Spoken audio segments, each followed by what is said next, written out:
Hai,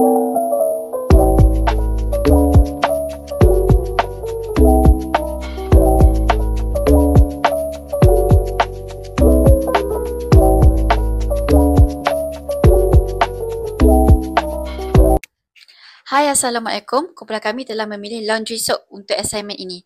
Jadi, saya Nur Zulaikha binti Nasruddin, nombor matrik 308116, telah memilih topik 3 dan 4 dan bertemakan short film. Assalamualaikum, saya Aini Sufia binti Muhammad Syairan yang memegang nombor matrik 305735 yang bertemakan short film pada topik 5 dan 6.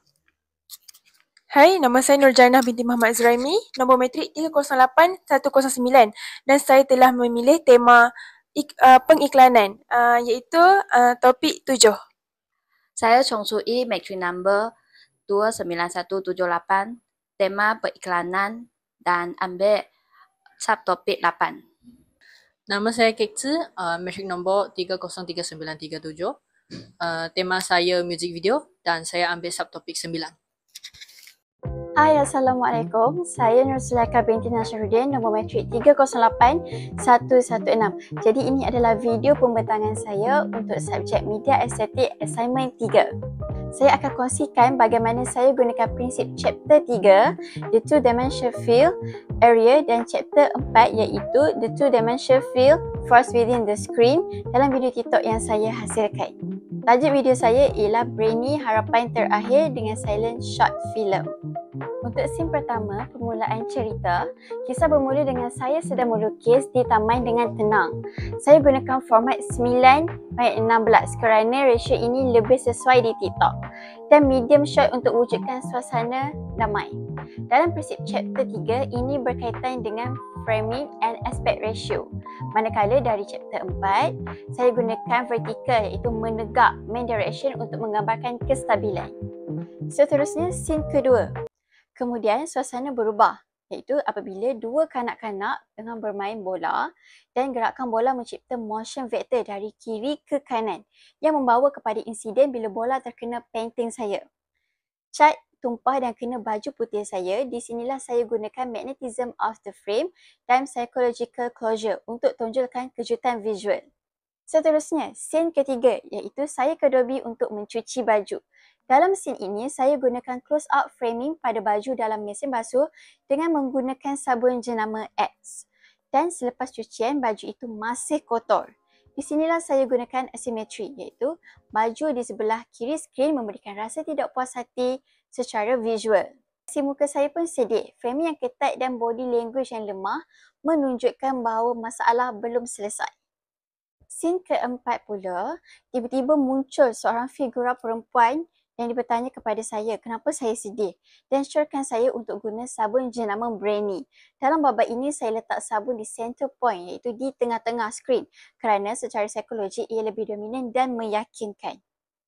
Seterusnya, scene kelima saya cuba guna Brainy. Sambil menunggu cucian, saya duduk di atas bangku dan sabun Brainy diletakkan di sebelah kiri saya tapi dalam posisi yang menonjol.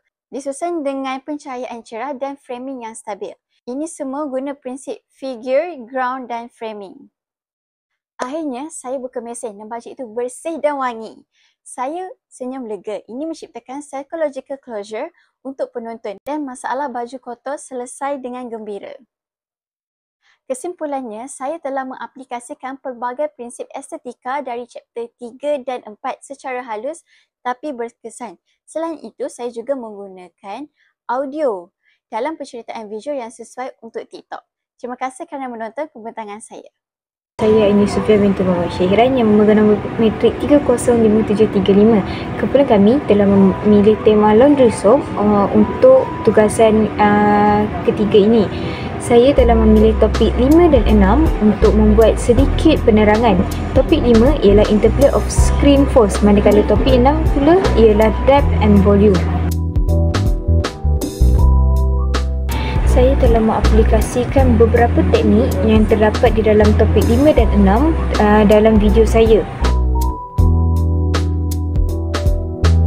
Untuk scene dan babak kedua, saya menggunakan teknik relative focus di mana saya memfokuskan kepada watak, iaitu yang sedang mengeluarkan kain daripada besan basuh, dan menggunakan komposisi rule of third. Untuk scene yang ketiga, saya menggunakan teknik overlapping planes dan relative size. Relative size apabila pelakon semakin lama makin kecil apabila sedang berjalan keluar. Overlapping planes apabila terdapat pelbagai objek yang dikelilingi pelakon. Saya juga mengelakkan avoid premature close, di mana saya tidak mengelakkan pemotongan ataupun cut badan pelakon. Jadi dalam video ini penonton dapat melihat pelakon yang sedang jalan keluar. Seterusnya, saya juga menggunakan teknik close up ataupun zoom in apabila pelakon sedang memegang phone. Saya menggunakan graphic mask pada kotoran yang terdapat di baju putih apabila pelakon sedang memegang. Saya menggunakan teknik balance di mana saya meletakkan pelakon betul-betul di tengah skrin. Saya menggunakan komposisi rule of third di mana ketika penonton sedang menonton televisyen dan ketika pelakon sedang melipat kain. Saya meletakkan pelakon di sebelah kanan skrin. Saya juga menggunakan teknik selective focus apabila pelakon sedang menuangkan sabun brownie ke dalam besan basuh. Assalamualaikum and hi, nama saya Nurjana binti Muhammad Azraimi, nombor matrik 308109. Saya akan menerangkan tentang topik 7 iaitu visualization dalam video pengiklanan saya. Pertama, dalam video pengiklanan saya menggunakan field of view, merujuk kepada sejauh mana atau sedekat mana kamera menunjukkan subjek atau kawasan dalam bingkai skrin. Ia menggambarkan berapa banyak teritori atau ruang yang termasuk dalam satu shot. Yang pertama, saya menggunakan long shot. Subjek nampak sepenuhnya tapi masih dalam konteks persekitaran. Biasanya digunakan untuk memperkenalkan watak dan lokasi. Dan yang kedua adalah close up, iaitu fokus pada muka atau sebahagian kecil dari subjek. Ia sangat berkesan untuk menunjukkan emosi dan reaksi watak. Dan yang terakhir adalah saya menggunakan medium shot, iaitu separuh badan subjek kelihatan kerana ia seimbang antara ekspresi wajah dan gerakan tubuh. Okay, seterusnya adalah angle. Saya gunakan angle dalam video pengiklanan saya, iaitu sudut kamera dalam penggambaran visual, iaitu iklan lah. Dan bagaimana perubahan sudut memberi kesan kepada gaya visual, kesinambungan dan persepsi penonton. Apabila kita mengubah sudut kamera, kita juga telah mengubah vektor atau arah pandang. Ini membantu jelaskan maksud, tambah intensiti dan cipta kesinambungan visual. Okey, yang pertama adalah saya menggunakan angles for continuity, iaitu dalam penggambaran iaitu iklan saya lah, ia memberikan kesinambungan yang sangat penting supaya pergerakan dan perubahan antara shot nampak lancar dan semula jadi. Sekian itu sahaja daripada saya, video penerangan tentang topik 7 yang telah dianalisis daripada pengiklanan saya.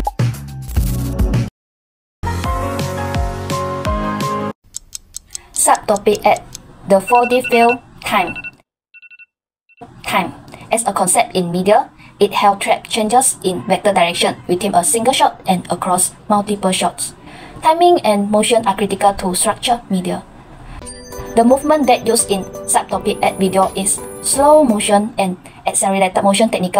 Each movement produces a different effect. Slow motion. It involves high frame density, extending the screen time and thus providing our audience a more detailed visual experience and evoke emotion to our brain. In contrast, accelerated motion uses low frame density to compress time, often increasing the intensity and impact of a video's visual narrative.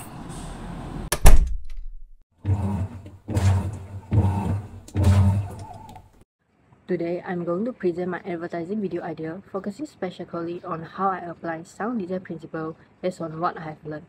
I'll explain how different types of sound are used to shape mood, narrative, and audience engagement. first scene, two people are casually washing their clothes at a Adobe. In the background, you can hear naturally sound of bird humming and the sound of washing machine.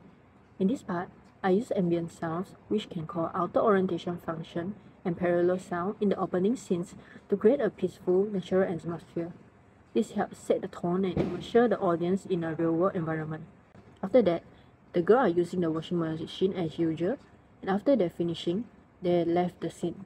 Okay, now we move to the second scene. The main character of this advertising video walk in with the sound of footsteps grow louder, indicating she's moving closer to the camera and Adobe.